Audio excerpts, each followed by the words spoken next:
Bonjour à toutes et bonjour à tous. Merci d'être présents pour ce deuxième épisode des webinaires du Parc des Alpilles. Le premier était consacré à la biodiversité et aux espèces et milieux naturels. Le deuxième est consacré à la forêt. Je remercie encore une fois Jonathan Baudel, chargé de mission forêt et DFCI au parc, de se prêter à l'exercice, qui n'est pas forcément toujours facile pour nous de s'adresser à un public aussi large. Donc Jonathan va balayer les différents aspects de la forêt des Alpilles, de la gestion forestière et de la gestion du risque. Je rappelle un petit peu les règles pour que ce soit clair pour tout le monde. N'hésitez pas à poser vos questions, à lever la main pour poser vos questions. Si jamais il y a des choses qui ne sont pas claires, s'il y a des sigles ou des logos, enfin des sigles ou des abréviations que vous ne comprenez pas et qu'il est nécessaire d'éclaircir. Ce webinaire sera disponible en replay également, comme le premier et comme tous les suivants. L'objectif de ces webinaires qu'on a mis en place depuis le mois dernier, c'est de s'adresser au public à la fois des offices du tourisme et des prestataires touristiques pour mieux comprendre les enjeux du territoire, mieux comprendre certaines choses que vous pouvez observer euh, sur le territoire également et être en mesure d'avoir des réponses que vous pouvez donner au public que vous avez en face de vous sur pourquoi c'est comme ça, pourquoi. Voilà. Essayez de mieux comprendre et de savoir comment ça se passe et qu'on vous explique nous aussi comment le parc intervient sur les différentes thématiques. Voilà, on attend, il y a encore du monde qui doit se connecter, donc je pense qu'ils le feront au fur et à mesure, je les ferai rentrer au fur et à mesure. Je laisse la parole à Jonathan. Bon webinaire à toutes et tous. Donc, on a prévu de terminer comme d'habitude pour 11 heures. Il y aura un temps de présentation de 30-35 minutes et puis un temps de questions-réponses à l'issue de la présentation de Jonathan. Jonathan, c'est à toi. Merci. Oui, merci Basile. Pour des questions aussi de facilité et d'aisance, moi quand je serai sur ma présentation, je risque pas forcément de voir les mains qui se lèvent ou sur des réactions qui se font sur la partie conversation, donc sur le chat.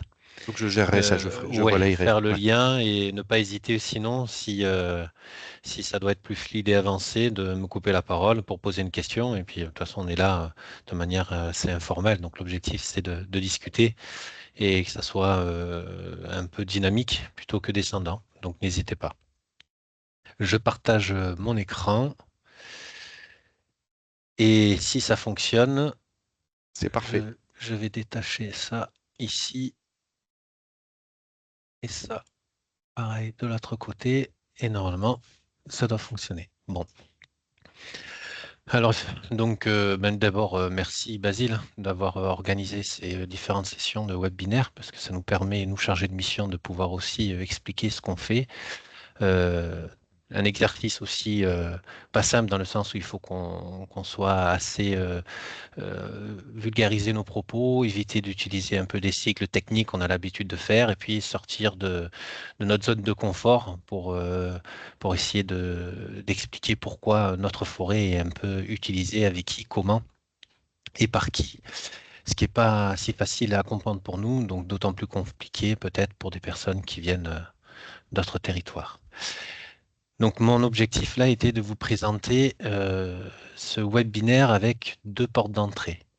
Présenter une porte d'entrée qui est plutôt liée à la culture forestière et une autre liée à la culture du risque. Et vous verrez au fur et à mesure de la présentation que ça a tout son sens parce qu'on ne va pas avoir les mêmes orientations, les mêmes enjeux, les mêmes partenaires et acteurs, les mêmes financements et les mêmes contributeurs, et du coup, pas du tout les mêmes travaux derrière, ou vente ou coupe, et donc pas la même image de ce qu'on entend par culture forestière ou culture du risque. Et culture du risque, là je l'ai mis au singulier avec une image du feu d'orgon sur une bande débroussaillement de sécurité, mais risque, je l'aurais pu le mettre au pluriel, parce que selon les territoires où l'on se trouve, la culture du risque va changer en montagne, en bord de mer, ou nous, avec le risque incendie. Donc pour commencer, peut-être un bref rappel des définitions. Qu'est-ce que la forêt? Qu'est-ce que le risque? Et la forêt, contrairement à ce qu'on peut penser, il n'y a pas une définition qui est claire, qui est unanime. La forêt, soit on la voit comme un habitat, un élément vivant, un écosystème. Et dans ce cas-là, il y a eu un décret national qui avait déjà édicté la notion d'écosystème forestier, composé d'arbres, de végétaux, de mammifères, d'oiseaux, d'insectes, donc un ensemble d'espèces qui interagissent en elles. Donc là, vous avez vu avec Jean-Michel la partie biodiversité, probablement aussi la notion d'habitat. Et là, on retrouve cette notion d'habitat forestier dans la définition de ce qu'est une forêt. Et une forêt, c'est aussi du bois et de la forêt, donc une simple formation végétale. Et là, dès qu'on parle de formation végétale en forêt, on va parler d'une tige, tige d'arbre, d'essence forestière, de cime, de, de- aussi de surface dans cette canopée-là.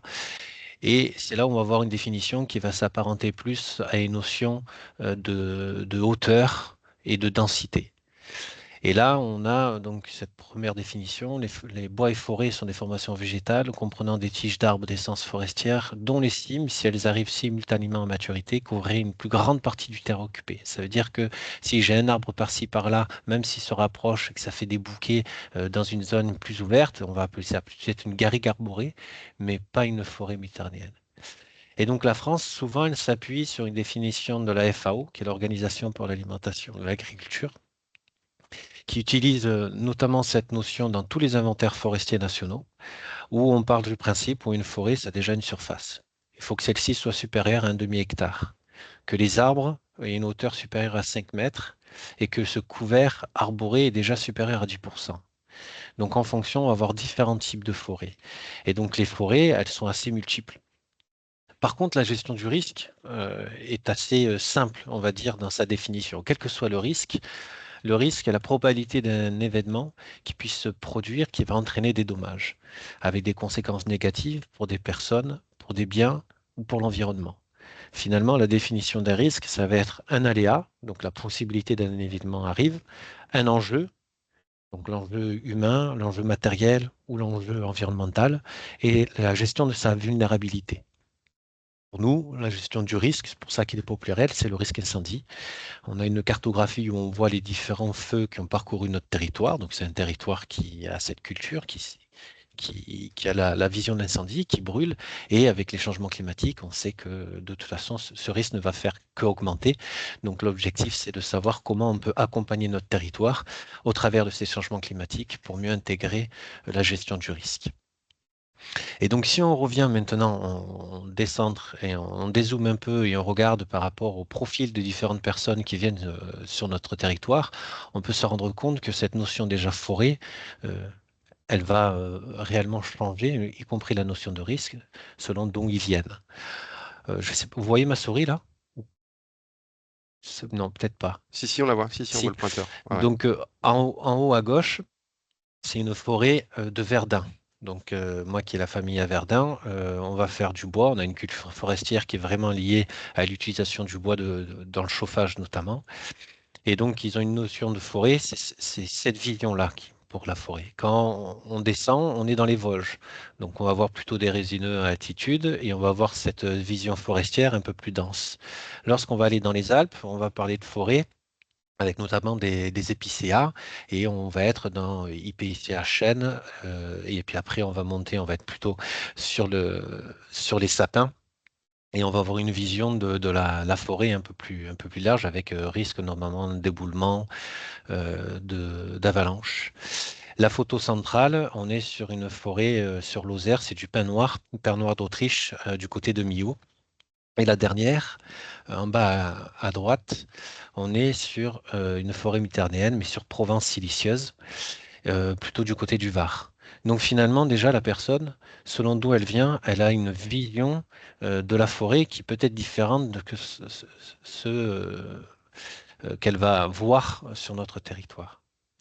Et chez nous, quand on parle de forêt, chez nous, en tout cas dans les Alpes, quand on parle de forêt, on va voir plutôt ce type de, d'images, de paysages. La première photo en haut à gauche, c'est la piste qui est au niveau de Glanum. qui remonte derrière Glanum pour remonter vers le rocher des Deux Trous.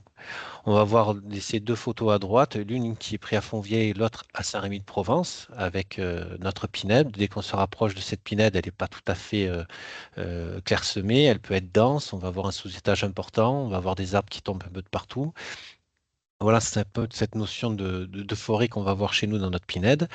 Et en bas à gauche, on a notre belvédère. Donc là, c'est une photo que j'avais prise. On n'avait pas encore les rambardes, mais le belvédère en bois peint d'Alep, qui est du côté de Saint-Étienne-du-Grèce et qui permet d'avoir une vision panoramique sur notre forêt des Alpilles, notre forêt de pins d'Alep. Mais la forêt, c'est pas que ça. Quand on parle de forêt aussi dans les Alpilles, on va parler aussi de ces photos-là.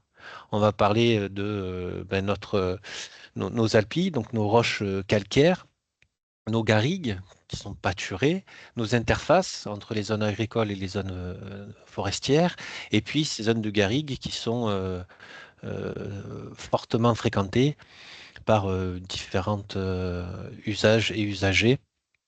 Simplement là, une photo pour montrer un peu la randonnée sous fort vent, parce qu'on voit que les gens ils sont déjà capés alors qu'il y a un beau soleil. Donc c'est aussi ça la forêt sur notre territoire.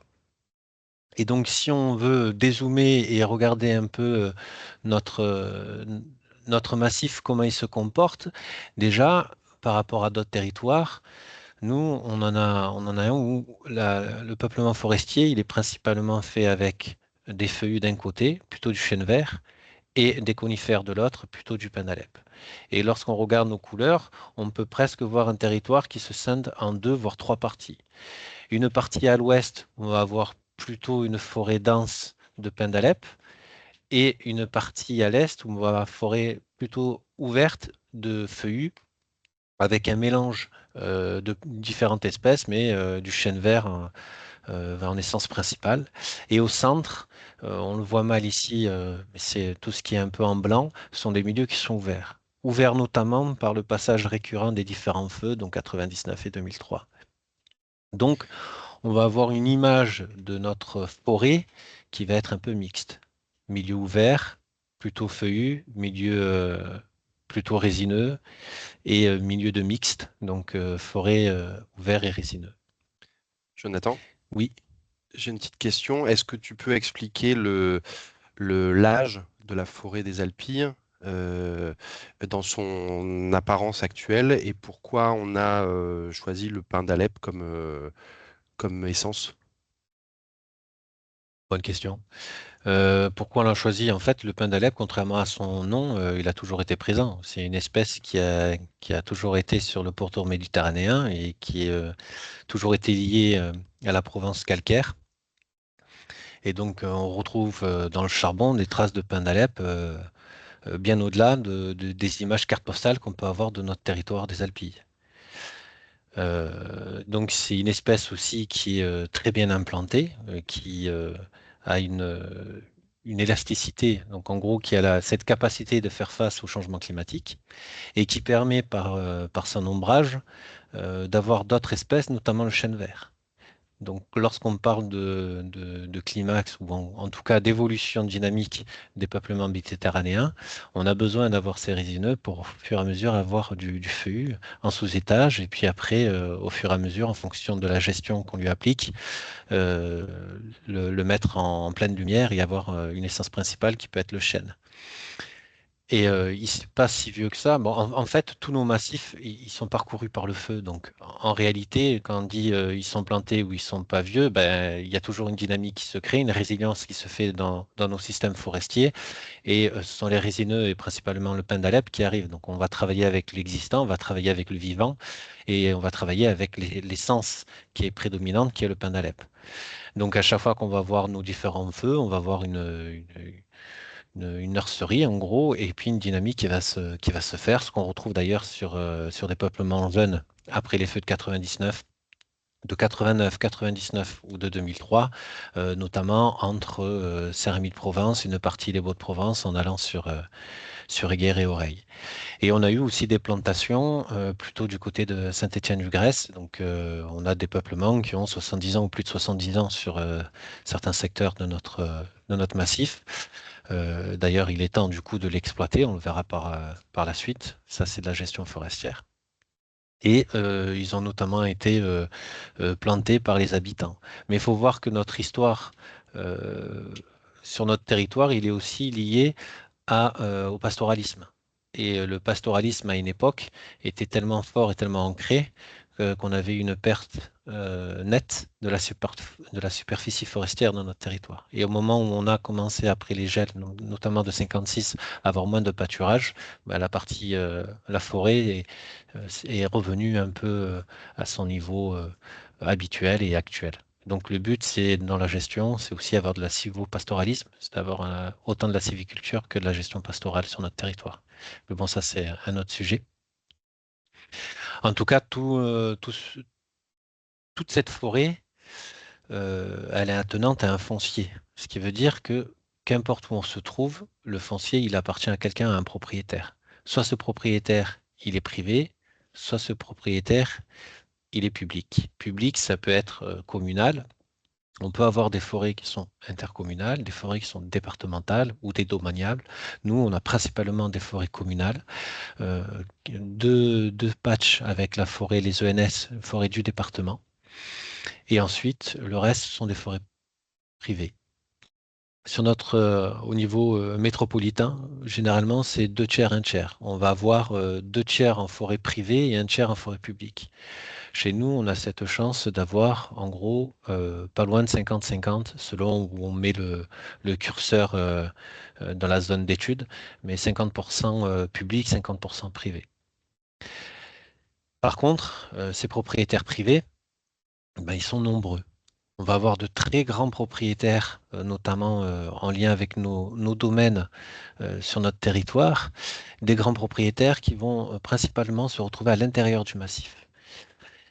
Et ensuite, on va avoir des tout petits propriétaires qui peuvent faire moins d'1 hectare. Et là, on va les retrouver dans les interfaces. C'est pas anodin parce que c'est là où on va avoir l'ensemble des enjeux et des tensions. C'est-à-dire, c'est une entrée de massif, c'est là où on va se garer, c'est là où on va parcourir les entrées de pistes, de chemins de rando et autres. C'est là où on va avoir une urbanisation croissante, c'est là où on va avoir des problèmes de circulation motorisée. C'est là où on va voir aussi la gestion des risques incendie, notamment les obligations légales de débroussaillement. Donc, c'est dans cette interface, dans ce petite finalement zone territoriale où on va avoir une multitude de propriétaires privés et c'est là où on doit avoir le maximum d'animation. Et autour de ces propriétaires, on a aussi un nombre d'acteurs et de partenaires qui sont assez impressionnants, autant pour la partie gestion forestière que pour la partie risque. Donc il n'est pas si facile de s'y retrouver et de savoir qui fait quoi et dans quel cadre, pour quelle mission. Donc l'objectif suivant, c'est d'essayer justement de vous apporter quelques éléments d'approche ou de compréhension en parlant d'abord de gestion forestière, de culture forestière et après basculer aussi sur la gestion du risque, sur la culture du risque. Pour la partie gestion forestière, ben, on va parler déjà dans la gestion de forêt et forêt au travers de la définition où on avait une notion de bois, d'utilisation de bois. Et là, on va notamment avoir des partenaires comme l'Office national des forêts, que vous connaissez, qui sont généralement à vert. Et on a le pendant de l'Office national des forêts pour les propriétaires privés, qui est le Centre national de la propriété forestière et le syndicat des propriétés privées. On va aussi avoir l'interprofession, qui est représentée par Fibois Sud, où on va avoir tous les acteurs et les partenaires de la filière de l'exploitation jusqu'à la première, deuxième transformation et la vente.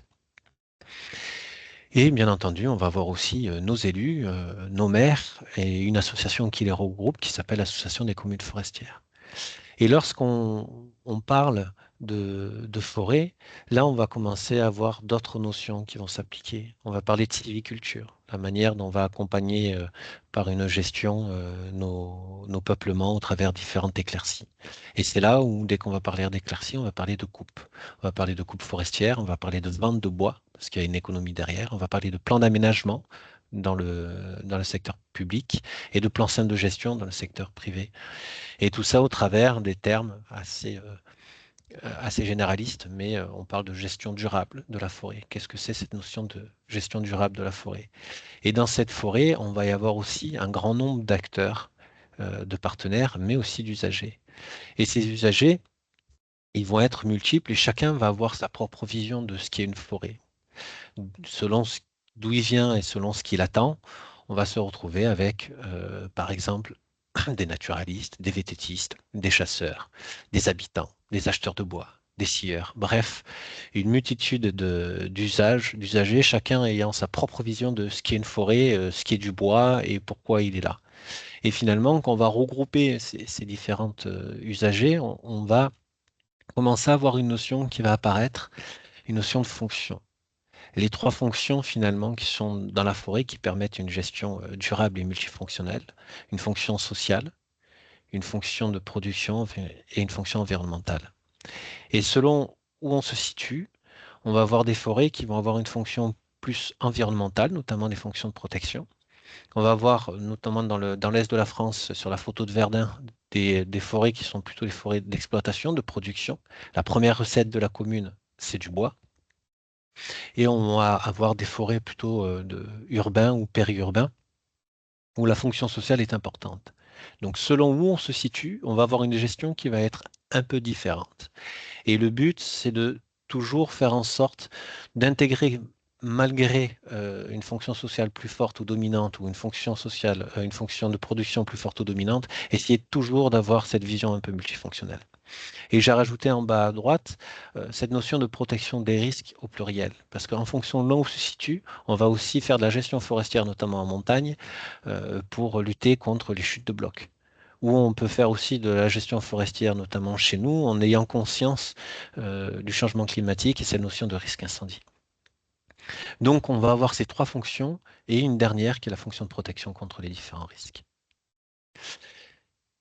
Derrière, ça veut dire qu'on va avoir une gestion. Une gestion, généralement, on parle de coupe. Ce qui se fait chez nous, là, c'est une photo d'une coupe qui s'est faite du côté des Galières. Là, le but, c'est d'aller chercher du bois pour une vision économique dans un domaine qui est chez un propriétaire privé. Donc, pourquoi on coupe en forêt?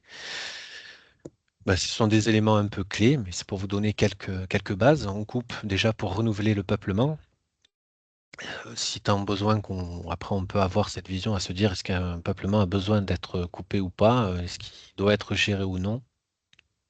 Mais renouveler le peuplement, c'est aussi permettre de renouveler et d'améliorer la qualité. Qualité du bois pour une partie économique, mais qualité aussi écologique, parce que lorsqu'on va couper, on va remettre en lumière, et ça permet aux espèces qui sont en sous-étage, notamment le chêne, de pouvoir être prédominant et puis reprendre sa place. Donc on récolte du bois mûr, notamment pour la construction ou l'abeume blanc. Chez nous, il n'y a pas longtemps, on a travaillé sur la normalisation du pin d'Alep, donc la possibilité d'utiliser notamment dans le bois de construction. Donc on va travailler sur des filières courtes et utiliser le bois localement et pour des restaurations ou pour de l'abeulement.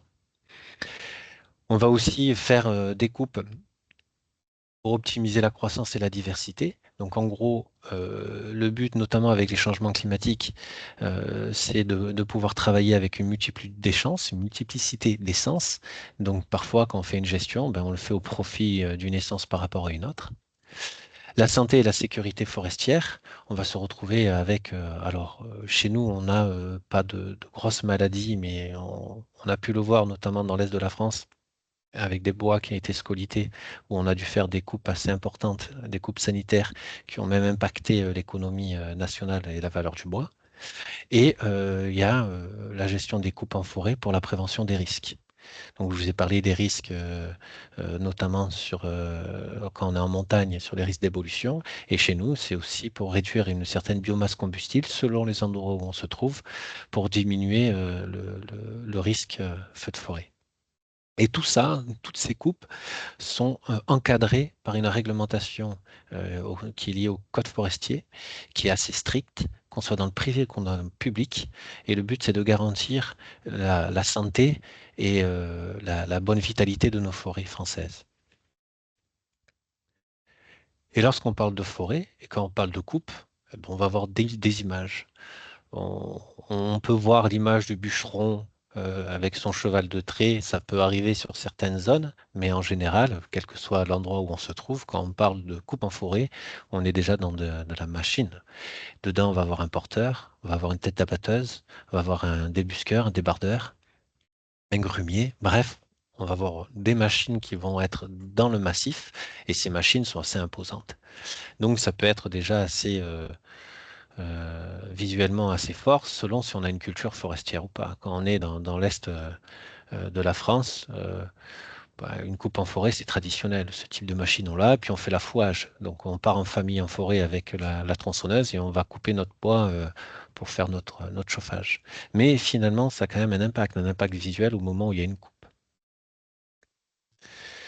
Maintenant, si je bascule sur la partie risque, on va avoir d'autres acteurs et d'autres partenaires. On a toujours l'ONF qui peut avoir deux casquettes, une casquette sur la gestion forestière et puis une casquette aussi sur la défense des forêts contre incendie. Nous avons nos forestiers sapeurs du département qui font un gros travail de débroussaillement et d'entretien de nos bandes de débroussaillement de sécurité le long des pistes DFCI. Nous avons nos pompiers qui font aussi le brûlage dirigé, les comités communaux feux de forêt ou nos réserves. Nous avons aussi la garde régionale forestière qui est présente depuis des années et portée par le parc. Et nous verrons par la suite, le parc qui fait aussi des travaux dans le cadre d'une délégation de compétences sur la défense des forêts contre incendie. Et lorsqu'on parle de culture du risque, là, on va parler d'autres termes. On va parler de stratégie, stratégie territoriale. On va parler de travaux. C'est plus des ventes, c'est plus une coupe. On fait des travaux avec des marchés publics. On est sur des notions de broyage, de brûlage dirigé qui sont pilotés par les pompiers.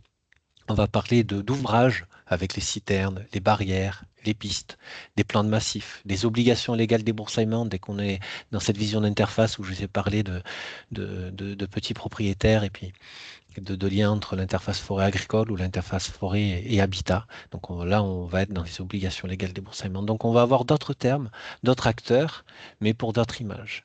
Et pourquoi finalement, de la même manière, on fait ces Jo- travaux en forêt? Jonathan, Oui, il y a une question dans le chat. Quid de l'impact sur la biodiversité des coupes forestières? Est-ce qu'on on a des indicateurs pour mesurer? Est-ce qu'on a une attention particulière sur la période à laquelle on fait ces coupes? Comment oui. on, comment on intègre ça dans voilà, dans ce qu'on a vu dans le premier webinaire, la protection des milieux et des espèces? Oui, bah, si je reviens en arrière, par exemple, sur la photo que je vous avais présentée, celle-ci, donc au moment où on a eu l'information de la coupe, on a fait une visite sur site, notamment avec l'animatrice Natura 2000. On a discuté avec le chauffeur et l'exploitant pour qu'il puisse, dans son planning, faire les travaux au moment où il y avait l'époque le moins d'impact. Et ensuite, on a identifié sur la zone des secteurs. Il était intéressant de ne pas aller parce qu'il y avait un bois mort qui était écroué ou un bois mort qui était sur site intéressant pour la biodiversité. Donc, on l'intègre, c'est ça la gestion durable. Et puis, dans la réglementation, que ce soit le plan d'aménagement ou le plan de système de gestion, il y a une obligation d'intégrer des notions de biodiversité et de recommandations, notamment dans les sites Natura 2000. Donc, le plan d'aménagement, c'est un document opposable qui est, dont la gestion est garantie par l'Office national des forêts. Et ils intègrent cette notion de biodiversité.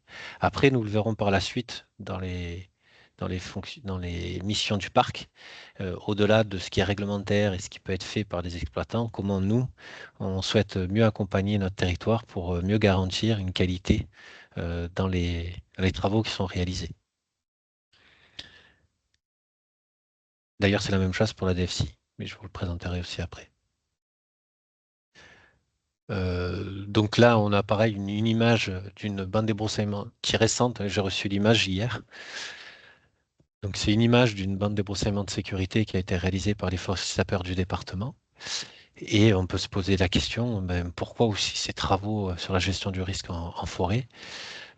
Donc l'objectif est toujours le même, c'est prévenir les incendies, limiter leur propagation en diminuant notamment la biomasse combustible dans des zones qu'on appelle de cloisonnement ou de coupure de massif.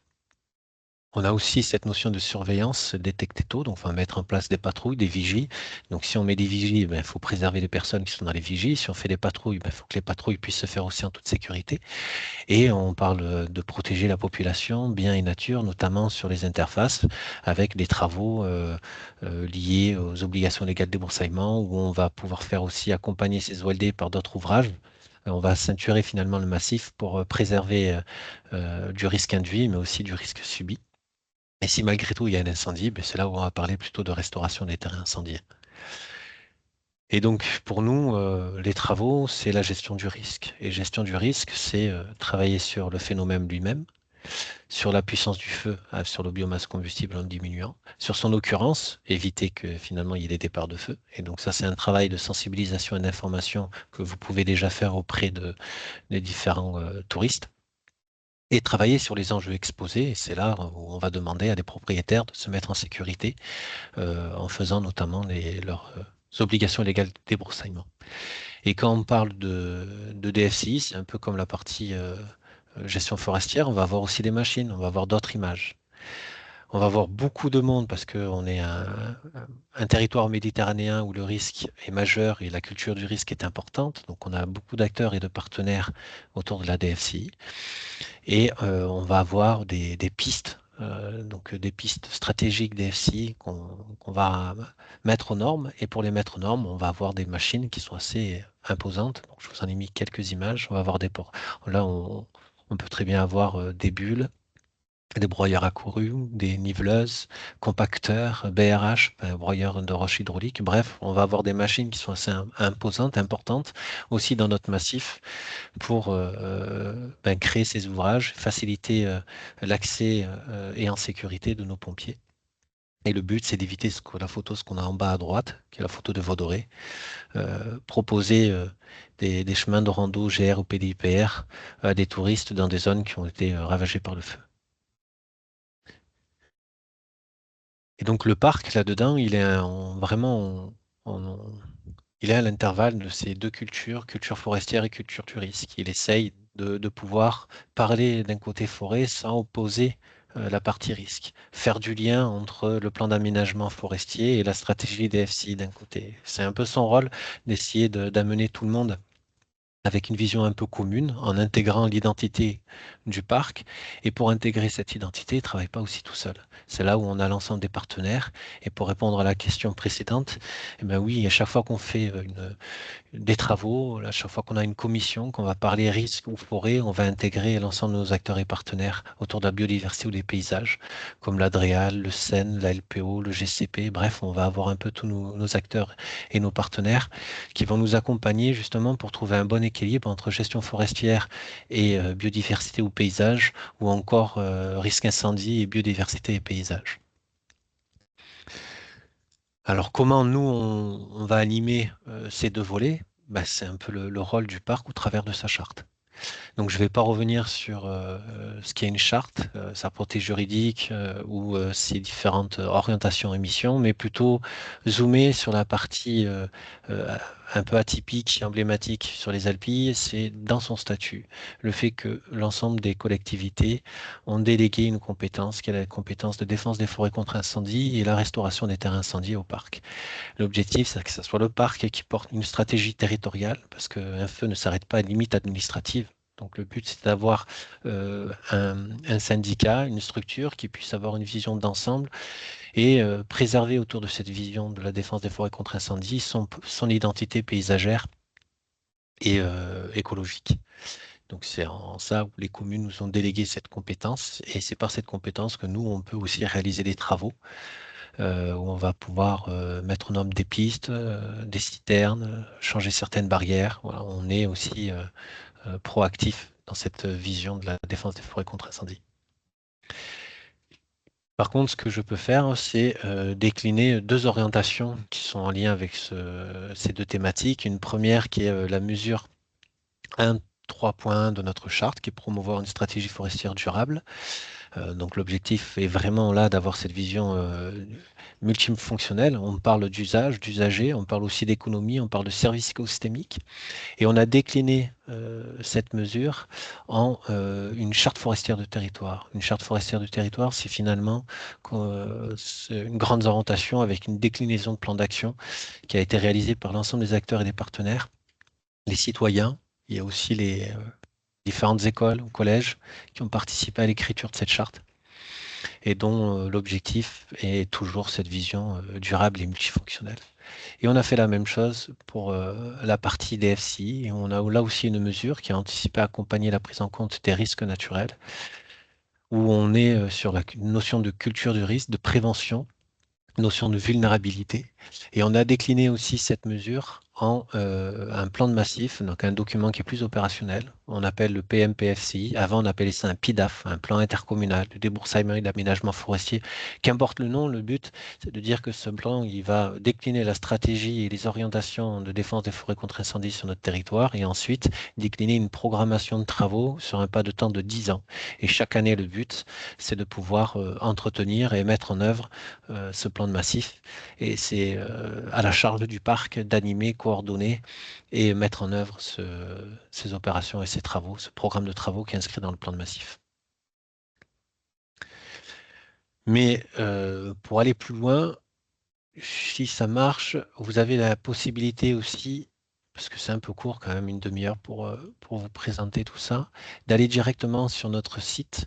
Et sur notre site, à Forêt DFCI, vous allez avoir notamment sur la partie DFCI, une présentation de ce qu'est un plan de massif, mais aussi les travaux qui sont en cours, différents documents qui sont associés, notamment la synthèse de ce plan de massif, et différentes vidéos aussi explicatives sur ce qu'est la DFCI, pourquoi la DFCI, et notamment comment le parc il réalise ses travaux en intégrant la vision biodiversité et paysagère sur son territoire.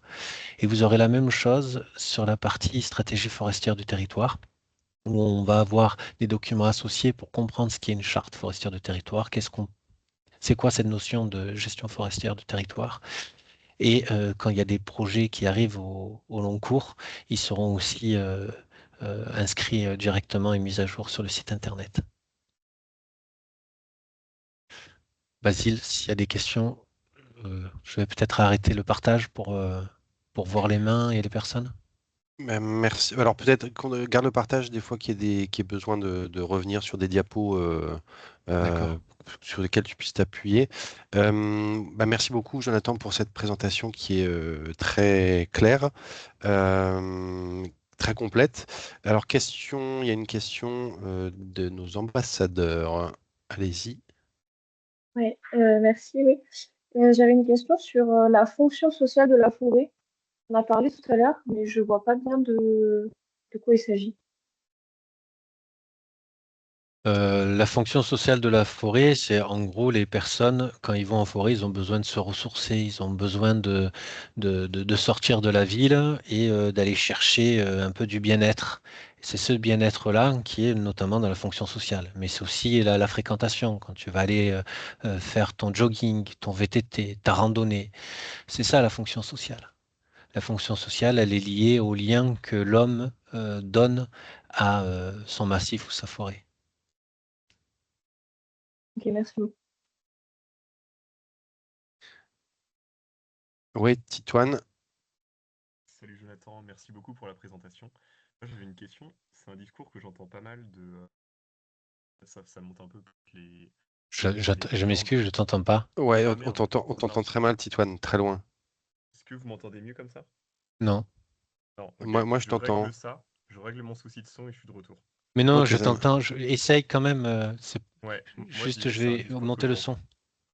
C'est un discours que j'entends souvent, et du coup de dire que bah, nous, par exemple, tel pratiquant, on a un impact qui est plutôt limité sur... on a un impact, certes, mais qui est limité quand on compare, par exemple, quand l'ONF intervient ou quand il y a des travaux forestiers, ils regardent, ils ont tout défoncé, etc. Et qu'est-ce que tu réponds du coup à ça, Jonathan, ou quel argument tu pourrais... c'est possible Bah, de c'est d'expliquer difficile un peu tout ça?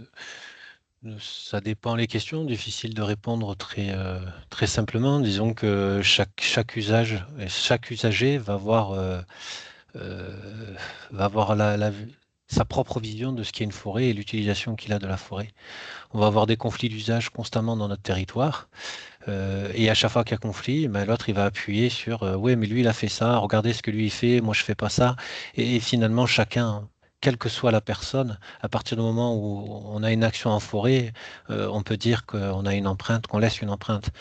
Qu'on fasse du VTT dans des descentes qui sont fermées ou dans une vision forestière alors qu'il y a une dynamique qui est en cours, qu'on a fait une coupe, qu'on a des semis et que la personne passe à fond les ballons avec son VTT, surtout hors période de nidification, enfin en pleine période de nidification, il peut avoir un impact plus important que la coupe forestière dans la pinède hors période de nidification et qui est accompagnée notamment par l'animateur Natura 2000 c'est visuel, mais il y a moins d'impact. L'autre, c'est peut-être moins visuel, il passe fort, ou les grimpeurs, quand ils vont aller dans une zone, une cavité, alors qu'il y a des chiros, finalement, c'est difficile de dire l'un a plus d'impact que l'autre.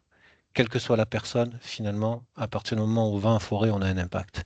Maintenant, c'est comment on fait pour limiter au maximum cet impact. Et ça, c'est le travail du parc et de l'ensemble de ses chargés de mission, notamment le chargé de mission biodiversité, l'animatrice Natura 2000, chargé de mission fréquentation. C'est notre rôle d'essayer de trouver le bon curseur. Ça marche. Merci beaucoup pour ta réponse. Pour compléter cet aspect-là, Jonathan, quand on en parle, c'est vrai que l'impact visuel de travaux forestiers, tu as montré les types de machines qui intervenaient. Ça, c'est pas anodin quand on se balade en forêt, surtout quand on connaît pas le territoire. On a l'impression que de choses hyper impactantes et visuellement, Mm. après une coupe, on peut avoir un aspect visuel qui est quand même assez marqué. Mm. Et tu prenais l'exemple de la construction d'une maison, de dire qu'il faut réfléchir ça sur un pas de temps assez long. Effectivement, c'est Oui, impactant au départ, mais la forêt, elle va se régénérer, elle va se... Voilà, Laure dit vision apocalyptique, effectivement, mais c'est des termes qu'on entend oui. Puis on a une euh, vision qui est différente. La et qui est personne, elle vient, elle a une vision qui est à court terme. et qui est très courte, et Elle, qui est immédiate, qui est qui est immédiate. immédiate. Voilà. Voilà. Et puis, il y a aussi un changement aussi de vision. La personne, elle vient consommer l'espace. Elle vient consommer l'espace naturel. Elle vient là, je viens en vacances, je paye mes vacances, je vais en forêt, j'ai besoin de voir ça en forêt. Sauf que on consomme pas un espace, on vit dans un espace et on est à plusieurs à vivre dans un espace. Et donc le but, c'est justement associer l'ensemble de ces personnes, de ces usagers, pour trouver cet équilibre. Une personne qui va dire, ben moi, je trouve ça inacceptable de voir une machine en forêt. Une autre va dire, mais ton meuble que tu as construit, ta table en bois que tu as à l'extérieur, elle est faite par la coupe qui est forestière. Soit on le prend, il fait 3 fois le tour du monde et puis il est traité, soit tu le travailles en direct avec une filière courte. Tu veux te chauffer avec du bois ou tu vas prendre ton bois pour te chauffer avec du bois. Donc finalement, c'est pas tant les travaux forestiers ou la coupe forestière qui va poser problème, tant que la manière dont elle est réalisée. Et comme de partout, on peut avoir des entreprises qui sont, même pas des entreprises, un chauffeur ou un bûcheron qui est sur la tête d'abatteuse, qui est consciencieux, qui s'est bien réveillé le matin, il y a un autre qui l'est un peu moins. Donc on peut avoir aussi une qualité dans l'exécution qui peut être différente selon l'entreprise, même le chauffeur.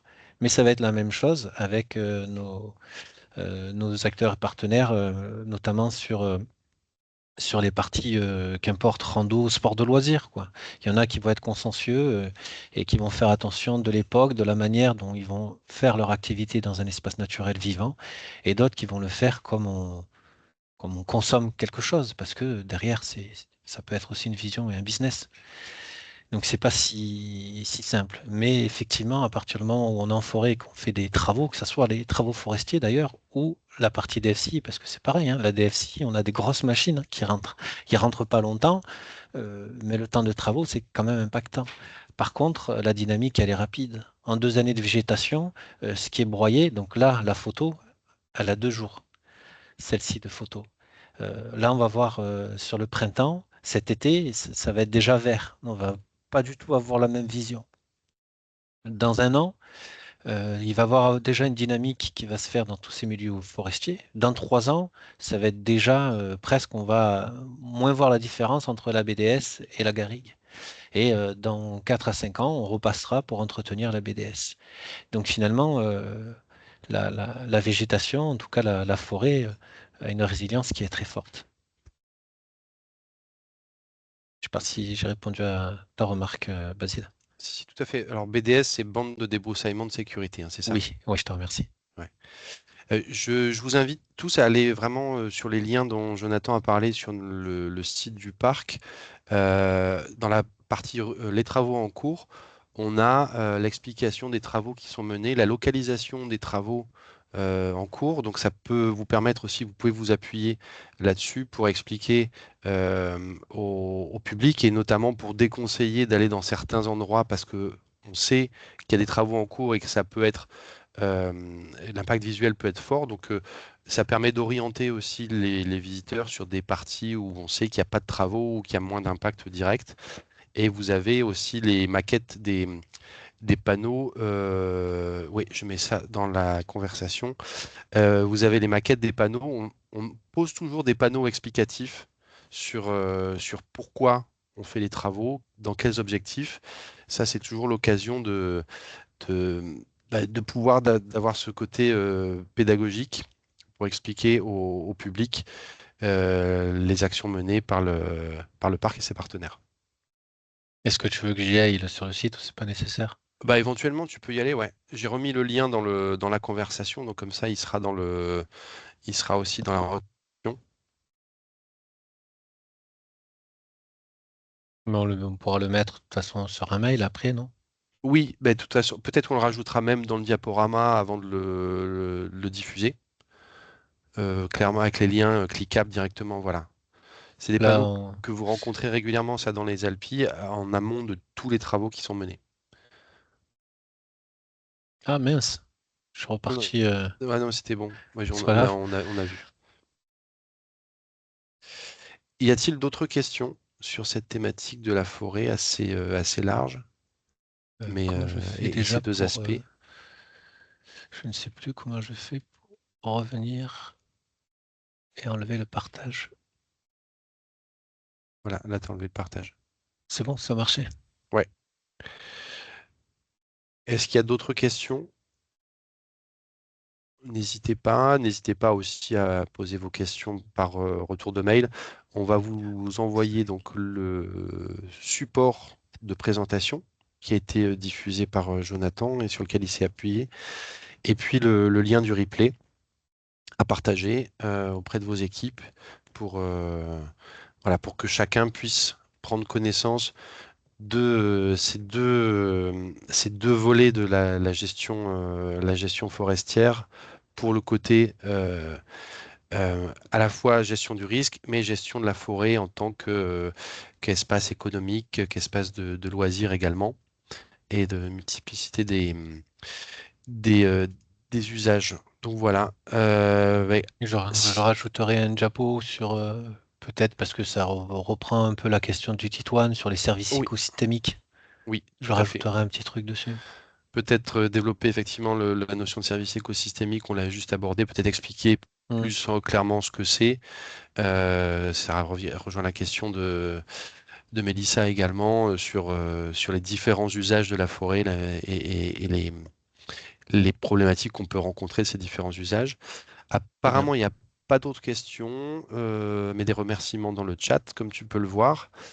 Merci beaucoup, Jonathan, pour cet exercice pas évident de vulgarisation de ton métier aussi, parce que c'est pas toujours simple d'employer des mots simples. On l'a vu avec la multiplicité des partenaires et des termes techniques.